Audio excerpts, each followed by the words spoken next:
Hello everyone, welcome to Unacademy. मैं शुभम सिसोदिया आपका बहुत बहुत स्वागत करता हूं। क्या आपको लगता है आप चाहे प्रिपरेशन के किसी भी फेस में हो, चाहे आप प्रीलिम्स के लिए, चाहे मेंस के लिए, और वैसे तो ये समय एक्चुअल में इंटीग्रेटेड जो प्रिपरेशन है उसका है, चाहे आप 26 को टारगेट कर रहे हैं, चाहे आप 27 को टारगेट कर रहे हैं, ध्यान डेफिनेटली आपको मेंस का रखना चाहिए। क्यों? क्योंकि ऐसा तो पॉसिबल है नहीं कि आप प्रीलिम्स एग्जामिनेशन बहुत स्ट्रॉन्ग कर लो, मेंस का आपको कुछ आता पता नहीं, आपका जो सक्सेसफुल है आपको इस एग्जाम में मिल जाए, तो ऐसा पॉसिबल नहीं है। और जब हम मेंस एग्जामिनेशन के बारे में बात करते हैं तो जो हमारे बिगिनर्स हैं या फिर जिन्होंने अभी 1 डेढ़ साल ही अपनी प्रिपरेशन को दिया है, उनके सामने सबसे बड़ा चैलेंज आता है कि वो कई बार तैयारी तो उनकी पूरी है, कंटेंट भी उनको अच्छा पता है, अच्छे से उनको नॉलेज है, उनको सब्जेक्ट के टॉपिक के बारे में पता है, लेकिन जब उनके सामने क्वेश्चन आता है तो क्वेश्चन देख के उनकी हालत थोड़ी सी खराब हो जाती है। स्पेशली जब बात आंसर राइटिंग की आती है तो सबसे पहला प्रश्न तो यही होता है कि क्या करूं मैं इसमें, कैसे लिखूं मैं इसमें, एक्चुअल में करना क्या है इस क्वेश्चन का। आपके सामने दरअसल यहां पर यूपीएससी 2024 मेंस एग्जामिनेशन के कुछ जो क्वेश्चंस हैं, ये मेंस के क्वेश्चन आपके सामने हैं। और इन मेंस के क्वेश्चन में यहां पर आप कुछ प्रश्न यहां पर देख सकते हैं, क्वेश्चन पेपर्स में कुछ प्रश्न आप यहां पर देख सकते हैं। इस वीडियो का मकसद मेरा एक जो फियर है, एक एस्पिरेंट के अंदर जो डर होता है उस डर को निकालना। और जैसे अगर मैं अपने आप को भी देखूं तो जब मैंने अपने समय पर प्रिपरेशन शुरू करी थी तो मेरे सामने भी ये कंफ्यूजन होता था, यार एक्सप्लेन है, एग्जामिन है, विश्लेषण है, समीक्षा है, व्याख्या है, टिप्पणी है, आलोचना है, दुनिया भर की चीजें हैं, समालोचना है, बहुत कुछ आ जाता है, विश्लेषण आ जाता है, क्या क्या किस किस चीज को किसका क्या अंतर है, क्या करूं।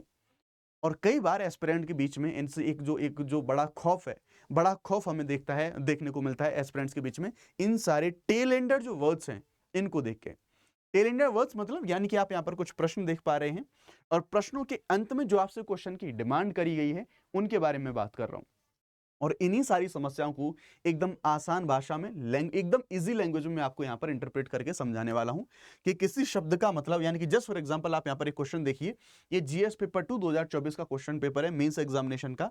तो यहां पर है, विभिन्न समितियों द्वारा सुझाए गए एक राष्ट्र एक चुनाव के विशिष्ट संदर्भ में चुनाव सुधारों की आवश्यकता का परीक्षण करें। तो ये जो परीक्षण है, क्या कहना चाह रहा है आपसे एग्जामिनर, क्या लिखवाना चाह रहा है आपसे।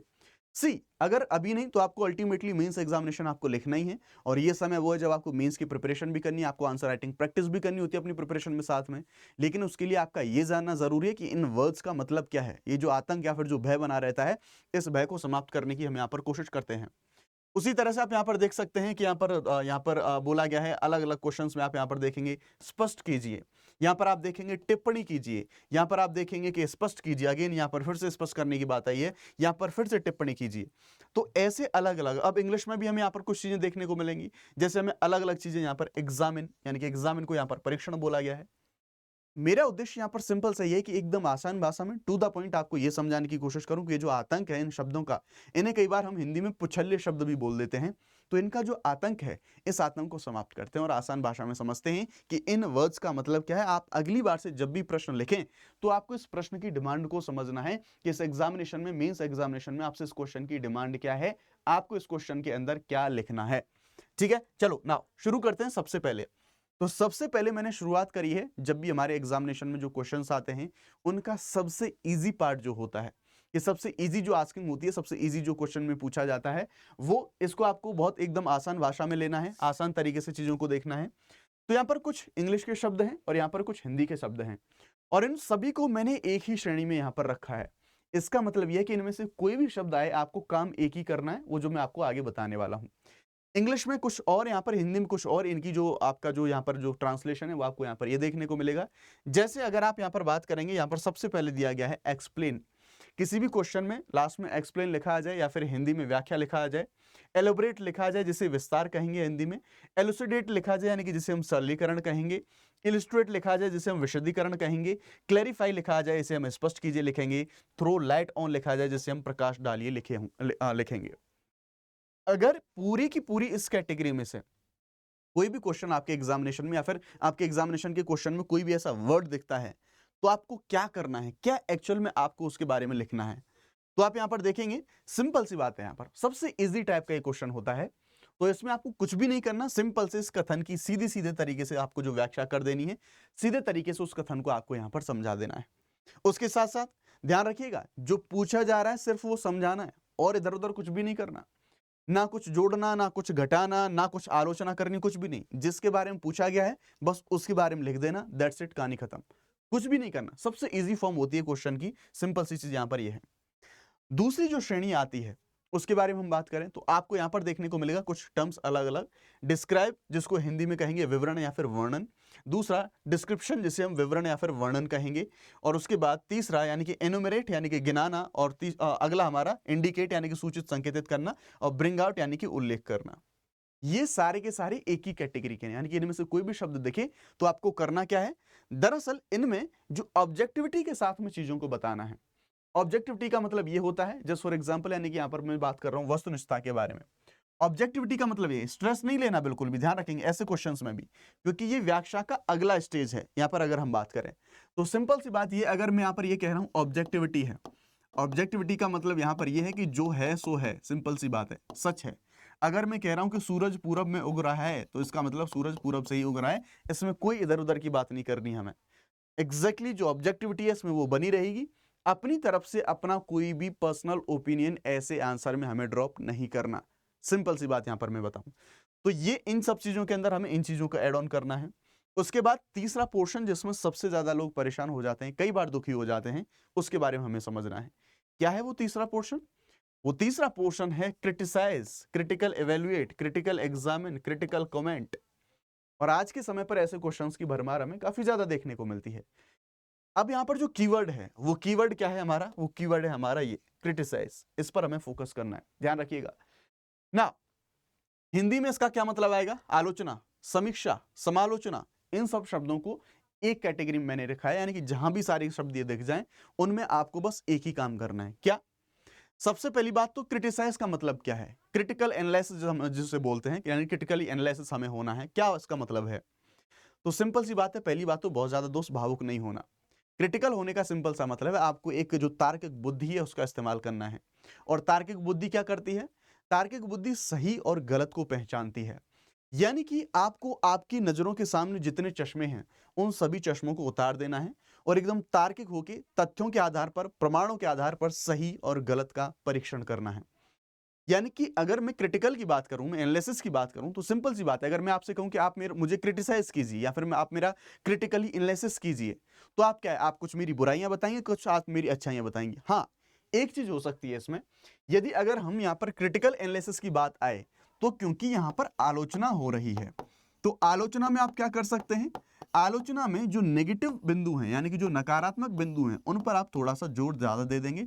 लेकिन इसका मतलब ये नहीं कि गुण हुए जो, यानी कि जो पॉजिटिव चीजें हैं वो आपको बिल्कुल भी नहीं बतानी, नहीं, वो भी आपको बतानी है। बस एक रेशियो आपको मेंटेन करना है। वो रेशियो क्या होना चाहिए? तो आप उस रेशियो को मान सकते हैं 60-40 का, कुछ ऐसा रेशियो आप बना सकते हैं। ठीक है, आप ऐसा कोई रेशियो बना लें, आप 70-30 का रेशियो बना सकते हैं। इन रेशियोज में आप खेलें, यानी कि ज्यादा नंबर है, उस ज्यादा नंबर को कहां रखना है? नेगेटिव पॉइंट्स, यानी कि जो दोष हैं उसके, वो दोष बताने हैं।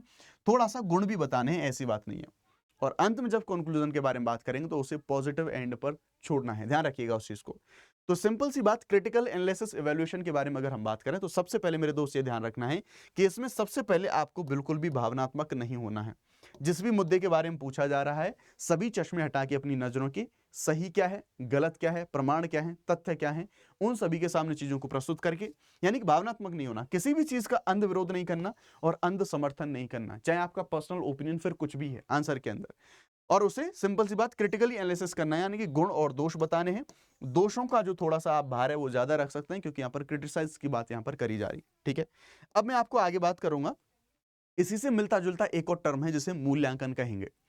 अब मूल्यांकन, इवैल्यूएशन, मूल्यांकन क्रिटिसाइज से कैसे अलग है, इन दोनों का संबंध क्या है, उस चीज के बारे में बात करेंगे। और अन्य जो हमारी और कुछ जो कैटेगरीज हैं उनको भी मैं आपको यहां पर समझाने की कोशिश करूंगा। लेकिन समझने की कोशिश करिए, आप यहां पर ये देखेंगे सबसे बेस्ट चीज यहां पर ये है कि अनअकैडमी के द्वारा ऐसे अगर आपके कंफ्यूजन है, अगर आपको उनकी जो डेडिकेटेड डाउट सॉल्विंग है, या फिर आपको डेडिकेटेडली अगर आपको चाहिए कि इन सभी चीजों को आपको समझाने के लिए, आपका साथ देने के लिए इस प्रिपरेशन की जर्नी में अगर कुछ गाइडेंस आप अवेल कर रहे हैं, तो अनअकैडमी लेके आया है आपके लिए केवल 19,999 में सभी प्लस कोर्सेस।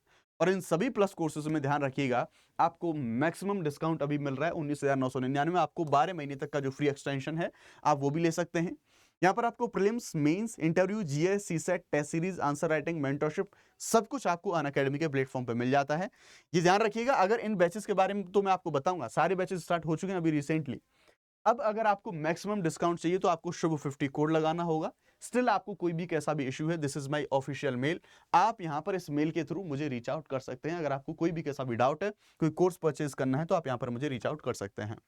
बैचेस के बारे में बात करूं तो यहाँ पर बाइलिंगुअल आगाज बैच ये लाइव हो चुका है, हिंदी का ये प्रॉपर संभव बैच है ये भी लाइव हो चुका है, इंग्लिश का बैच लाइव हो चुका है और नीव बैच लाइव हो चुका है। शुभ 50 कोड लगा के आप मैक्सिमम डिस्काउंट ले सकते हैं। जिन लोगों को मेंस की प्रिपरेशन करनी है वो डायरेक्टली सिर्फ मेंस के लिए 5,999, लेकिन अगर आप आइकॉनिक या फिर सब्सक्रिप्शन लेते हैं जो प्लस का है, तो फिर आपको ये लेने की आवश्यकता नहीं है, वहीं पर आपको सब कुछ एक ही जगह पर चीजें मिल जाती हैं। ठीक है, चलिए ना, अभी हमने बात करी थी क्रिटिकल एनालिसिस, क्रिटिकल एवेल्युएशन, उनके बारे में बात करी थी। अब हम बात कर लेते हैं, हमारा अगला जो टर्म है वो है इवेल्युएट, यानी कि मूल्यांकन करना। जस्ट फॉर एग्जांपल, मान लीजिए मैं एक फोन लेने जाने वाला हूं, ठीक है, जस्ट फॉर एग्जांपल कि मैं फोन लेने जाने वाला हूं। अब मैं फोन लेने जाने वाला हूं और मुझे एक फोन का एनालिसिस करना है, ठीक है। एनालिसिस छोड़िए, मैं कहूं मुझे इसका इवैल्यूएशन करना है, तो मैं करूंगा क्या, सिंपल सी चीज, इस फोन की अच्छाई क्या है, मैं उन अच्छाइयों के बारे में बात करूंगा, इस फोन की बुराइयां क्या है, मैं उन बुराइयों के बारे में बात करूंगा। तो यानी कि दोनों बिंदु इसमें शामिल होंगे। मैं कहूंगा भाई मान लो ये 10,000 का आ रहा है, तो क्या 10,000 मुझे इसमें खर्चे करने हैं, क्या इसकी बुराइयां, मुझे इसमें क्या अच्छा मिल रहा है, क्या इसकी कमियां हैं, क्या मुझे इसमें जो बुरा मिल रहा है, क्या मुझे इसमें अच्छा मिल रहा है। सिंपल सी बात मैं आपको जो बताना चाहता हूं कि जहां भी मूल्यांकन होगा, ध्यान रखिएगा, मूल्यांकन में भी प्लस एंड नेगेटिव दोनों चीजें शामिल होंगी, keep it in your mind, ठीक है। मूल्यांकन में भी दोनों चीजें शामिल होंगी, तो ध्यान रखिएगा। मूल्यांकन आप कैसे करेंगे, किसी इंसान का आपको मूल्यांकन करना है, मान लो आप किसी से मिलने गए, आपको उस इंसान का मूल्यांकन करना है, तो सिंपल सी बात, आप उसके कुछ अच्छी चीजें भी देखेंगे, आप उसकी कुछ बुरी चीजें भी देखेंगे। यही तो हम क्रिटिसाइज, जो हमारा क्रिटिसाइज कर रहे थे वहां पे भी तो हम ये देख रहे थे। हाँ, वहां पर नेगेटिव यानी कि दोषों का थोड़ा सा जो रेशियो था वो थोड़ा ज्यादा था। मूल्यांकन में हो सकता है इतना ना हो, जो एक्चुअल चीजें हैं उनको हम यहां पर देखेंगे मूल्यांकन के अंदर, कि भाई ये फलाना आदमी, इससे मैं मिलने गया, ये इतना ज्यादा अच्छा था, इसमें ये बुराइयां मुझे देखने को मिली। अब मेरी समग्र तरीके से यानी कि फाइनलाइज, अब मेरी इस व्यक्ति के बारे में ये राय है, तो मैं अपना ऐसे तरह से जो अपना ओपिनियन है वो अपना ओपिनियन में यहाँ पर बना लूंगा, ठीक है। तो सिंपल सी बात मैं आपको यहाँ पर ये बताना चाह रहा हूँ कि अगर हम मूल्यांकन यानी कि इवेल्युएट भी करेंगे तो आलोचना करना जरूरी है, यानी कि इसी में हम रेट भी कहते हैं कि आप किसी व्यक्ति को कितना रेट करेंगे। तो रेट करने का मतलब यह आप उसका मूल्य निर्धारण कर रहे हैं। मूल्य निर्धारण का मतलब आप इस व्यक्ति को क्या रेट कर रहे हैं, यानी कि कितना अच्छा है कितना बुरा है, आप इसकी रेटिंग क्या करते हैं, उस सेंस में यहाँ पर बात करी जा रही है। इसमें क्या करना है आपको, तो गुण, महत्व, दोष, इनको बताना है। इनको हम क्रिटिकल एनालिसिस में भी बता रहे थे, लेकिन वहां पर दोषों का जो थोड़ा वेटेज था वो वहां पर ज्यादा था। दोनों की तुलना के बाद में समग्र विश्लेषण कर देना है, यानी कि आपने अच्छे बताए, आपने बुरी चीजें बताई, फाइनली आपने निष्कर्ष निकाल के रख दिया कि नहीं बिल्कुल अच्छी बात है, कुछ निगेटिविटी जरूर है, लेकिन यस पॉजिटिविटी भी हमें यहाँ पर देखनी होगी, कुछ समस्याएं हैं यहाँ पर, ये काम करने की आवश्यकता है। इस तरह से आप अपने पॉजिटिव वे में, आप एक होप के साथ, एक उम्मीद के साथ, आप एक सुझाव के साथ अपने आंसर को हमेशा कंक्लूड करें, इस चीज का जरूर ध्यान रखें, राइट ना। आलोचनात्मक मूल्यांकन समान है, क्योंकि बिना गुण दोष के मूल्यांकन जो है मूल्यांकन नहीं होता। जैसे मैंने आपको ऑलरेडी जो पूरा भार है, जो पूरा भाव है, पूरा सार है, वो मैं आपको यहां पर बता चुका हूं। अब अगला हमारा टर्म है एनालिसिस। क्या मतलब है इसका, यानी कि विश्लेषण करना, एनालाइज करना, किसी चीज को, किसी सिचुएशन को एनालाइज करना, उसका क्या मतलब है, सिंपल सा। तो देखो यहां पर आप ना इस हिंदी वर्ड को समझने की कोशिश करो। विश्लेषण, दरअसल ये श्लेष जो शब्द है उससे बना है, और श्लेष का मतलब होता है क्या, चिपका हुआ, ठीक है, चिपका हुआ।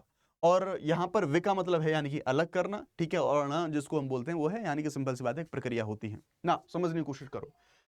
अंदर की, यानी कि मान लो कोई भी ऐसा, कुछ भी ऐसी चीजें हैं, या फिर मान लो कोई भी ऐसी कोई भी ऐसा कोई स्ट्रक्चर है, या फिर आपको जस्ट सिंपल से एग्जांपल के लिए बता रहा हूं। अब ये सारी चीजें इसमें चिपकी हुई हैं, आपकी समझ में नहीं आ रहा है ये हो क्या रहा है।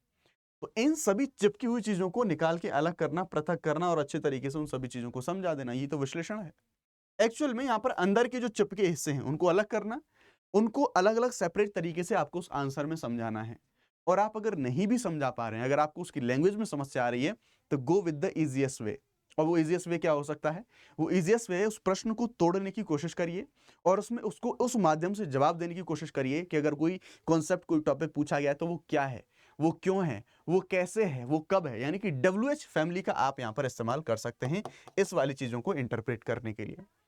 इसी के अपोजिट में एक टर्म होता है जिसे हम संश्लेषण कहते हैं। संश्लेषण का मतलब है बिखरे हुए को जोड़ के समग्र बना देना, ठीक है, बिखरे हुए को जोड़ के समग्र बना देना, यानी कि इससे अपोजिट है, यानी कि यहाँ चिपका हुआ था उसे हम बिखेर रहे थे। संश्लेषण का मतलब ये चीजें अलग अलग बिखरी हुई हैं, उनको कंपाइल करके, उनको साथ में इंटीग्रेट करके, उनको हमें जो है समग्र बना देना है। तो हमने यहाँ पर हमारे जो मेजर वर्ड्स है उनको यहाँ पर देख लिया है, बस कुछ चीजें यहाँ पर बची हुई हैं, जिनमें से एक एग्जामिन काफी ज्यादा भी आने लगा। अभी मैंने आपको कुछ क्वेश्चन भी दिखाए थे। एग्जामिन का मतलब है निरीक्षण करना, परीक्षण करना, परीक्षा करना, संपरीक्षा करना, और उसी में आपका एक तरह से पोस्टमार्टम यानी कि सब परीक्षण करना, ये दोनों के दोनों एक ही कैटेगरी में आ जाते हैं। अब क्या मतलब है इसका? एग्जामिन करना यानी कि निरीक्षण करो। जस्ट फॉर एग्जाम्पल, आप जब एक IAS IPS ऑफिसर बन जाएंगे तो आपको समय समय पर निरीक्षण करने जाना होगा। आपने सुना होगा ना, औचक निरीक्षण जैसी चीज। तो निरीक्षण करने में आप क्या करने जाते हैं? निरीक्षण करने में आप किसी चीज को जांचने जाते हैं, आप किसी चीज को चेक करने जाते हैं। जस्ट फॉर एग्जांपल, आप ऑफिसर बने, आप एक हॉस्पिटल में गए, आप निरीक्षण करने के लिए गए हॉस्पिटल में, क्या डॉक्टर हैं वहां पर, क्या दवाइयां समय से वहां पर मिल रही हैं, क्या नर्सेज वहां पे हैं, या फिर टेक केयरिंग जो भी स्टाफ है क्या वो वहां पर है, क्या प्रॉपर सैनिटेशन वहां पर है, क्या स्वच्छता वहां पर है, यानी कि उस हॉस्पिटल में कितनी सही व्यवस्थाएं हैं, उस हॉस्पिटल में कितनी, यानी कि कितना सही चल रहा है, कितनी सारी चीजें गलत चल रही हैं, उन सभी चीजों को जांचना, उसको हम कहते हैं निरीक्षण। अगर किसी प्रश्न में ये सारे टर्म्स आ जाते हैं, निरीक्षण, परीक्षण, परीक्षा, संपरीक्षा, एग्जामिन, पोस्टमार्टम, ये सब आ जाते हैं। पोस्टमार्टम में क्या होता है? मृत्यु के बाद जो शरीर है उसको जांचा जाता है कि मृत्यु का कारण क्या था, उसको जांचा जाता है, वो चीजें पता लगाई जाती हैं। पोस्टमार्टम में ये भी यही होता है। तो सिंपल सी चीज, यानी कि एग्जामिन में कितना सही कितना गलत, कोई भी टॉपिक आपको, कोई भी ओपिनियन मांगा गया है तो उसके ऊपर आपको अपने दोनों तर्क देने हैं, उसके ऊपर आपको तर्क देने हैं कि क्या सही है, कितना गलत है, उनके बारे में बात करनी। आगे हम बात करते हैं, ये काफी ज्यादा इंपॉर्टेंट है, इसमें थोड़ा सा हमें चीजें सोचनी होती हैं। तो दरअसल इसमें अगला जो हमारा कैटेगरी है वो है प्रूव यानी कि सिद्ध कीजिए, सब्सटेंशिएट यानी कि पुष्ट कीजिए, गिव आर्गुमेंट यानी कि तर्क दीजिए। हालांकि मैं ये मानता हूं कि शायद ये थोड़ा इजी ज्यादा है, क्योंकि आप पर चीजें आपको क्लियर है। क्यों? क्योंकि अगर वो आपसे ये कह रहा है कि सिद्ध कीजिए, दैट मीन्स इस टर्म को समझने की कोशिश कीजिए। अगर उसने कहा है कि सिद्ध कीजिए, इसका मतलब यह है कि वो ऑलरेडी पहले से इसके समर्थन में है, यानी कि उसने जो भी क्वेश्चन दिया है, जो भी क्वेश्चन आपसे उसने पूछा है, वो उस क्वेश्चन को ऑलरेडी बोल चुका है कि भाई ये सही है। अब ये सही क्यों है, उसके पीछे के प्रमाण आपको देने हैं। ये सिंपल सी चीज यहां पर आपको बतानी है, यानी कि पुष्ट करना है, तर्क देना है। अब आपको क्या करना है, यानी कि ये जो यहां पर जो भी आपको क्वेश्चन मिलेगा, इस क्वेश्चन में करना क्या है? तो इस क्वेश्चन में सिंपल सी बात, आपको जो भी स्टेटमेंट दिया गया है, इसको पहली चीज तो आपको चेंज नहीं करना, ज्यादा हीरो नहीं बनना, ज्यादा स्मार्टनेस नहीं दिखानी, कोई चेंज नहीं करना। जो स्टेटमेंट दिया है उसमें कोई बदलाव नहीं करना। बस ये जो स्टेटमेंट दिया है इसको सही साबित करने के लिए, इसको सही प्रूफ करने के लिए कुछ इसके पक्ष में तर्क देने हैं, कुछ उसके पक्ष में जो प्रमाण है वो देने हैं, कुछ उसके पक्ष में जो आपको कुछ तथ्य हैं, फैक्ट एंड फिगर्स हैं, वो आपको प्रोवाइड कराने हैं, सो दैट जो एग्जामिनर या फिर जो क्वेश्चन सेट जिसने बनाया है उसकी उस बात को आप स्थापित कर पाओ, उसकी उस बात को आप प्रमाणित कर पाओ। ये सिंपल सी चीज करनी है आपको इस वाली कैटेगरी में। तो सही साबित करने के लिए तर्क प्रमाण तथ्य ये आपको देना है, और एक तरफा सिद्ध के प्रमाण, यानी गलत कुछ नहीं बोला ना, आपने जो कहा एकदम सही है। अब क्यों सही है वो मैं बताता हूं आपको, बस वो तर्क प्रमाण तथ्य सब दे दीजिए। सिंपल सी चीज, ये सिर्फ सिंपल सी चीज आपको यहां पर करनी है। उसके बाद एक काफी इजी है लेकिन सिंपल सी बात, थोड़ा सा एक जो मेजर डिफरेंस है वो हम देख लेते हैं। डिस्कस यानी कि चर्चा, विवेचन, विवेचना, हिंदी में ये कुछ भी मिल जाए। तो सिंपल सी बात, ये अगर देखिए, ये डिस्कस जो है वो एक्सप्लेन यानी कि व्याख्या से कैसे अलग है, व्याख्या से कैसे अलग है। तो ये जो व्याख्या है, व्याख्या में क्या करना होता है? व्याख्या में कथन को समझाना है, जो भी स्टेटमेंट दिया गया उस स्टेटमेंट को समझाना है कि वो क्या है। जबकि ये जो चर्चा यानी कि डिस्कस की बात करी जा रही है, यानी कि चर्चा तो ओपन एंडेड होती है। सिंपल सी बात है भाई, आप अपने दोस्तों के साथ बैठे हुए हो, चर्चा कर रहे हो, पता चले आधी रात निकल जाए बातें करते करते, पंचायत मारते मारते, चर्चा करते करते, भाई चर्चा को कोई ओर छोड़ तो है नहीं, वो चर्चा कहां तक चलेगी किसी को नहीं पता। आप ऐसे समझ सकते हैं, चर्चा एक ओपन एंडेड है। ओपन एंडेड का मतलब यहां पर ये, अगर डिस्कस आ जाए तो आप अपने पर्सनल ओपिनियंस जो हैं, यानी कि आपकी जो अपनी अनुसार जो आपकी कुछ जो बातें हैं, उन चीजों को आप ऐड ऑन उसके अंदर कर सकते हो। ये चर्चा का मतलब होता है। और ऐड करने के बाद समग्र या फिर जो अलग अलग पक्ष हैं उस टॉपिक के, उन अलग अलग पक्षों को आपको यहां पर एंड कर देना है। ये थे, मैंने कोशिश करी कि अलग अलग जो सभी टर्म्स हैं उनको इकट्ठा किया जाए और एक सिंपल भाषा में उनका क्या मतलब होता है वो बता दिया जाए। इतना ज्यादा लोड नहीं लेना इन चीजों का, बहुत इजी है, बस समझ लीजिए और जो क्वेश्चन प्रैक्टिस है आपकी उनको जो है शुरू करते रहिए और पढ़ते रहिए साथ में। होपफुली ये वीडियो आप सब लोगों के लिए बहुत हेल्पफुल होगा। जब मैं सोचता हूँ कि एक एस्पिरेंट को स्टार्टिंग में क्या समस्या आ सकती है, तो मैं अपने पुराने समय को याद कर लेता हूँ। तो मुझ में भी बड़ी खतरनाक जो आक्रांतकता है वो थी यहाँ पर देखने में कि भाई क्या लिखना है, क्या पूछ रहा है, अलग-अलग इन टर्म्स का मतलब क्या है। इसलिए मैं इस वीडियो को आपके लिए लेके आया कि एक ही जगह पर आपको सारी चीज़ें मिल जाती हैं। तो definitely it will help you a lot. Definitely इसका फ़ायदा आप लोग ज़रूर उठाएँ। और अगर आपको वीडियो ये अच्छा लगा है तो कमेंट में एक प्यारा-सा कमेंट ज़रूर ड्रॉप करें। अच्छा नहीं लगा है वो भी आप कमेंट में बता सकते हैं। Thank you very much. जय Hind, bye bye. Let's crack it.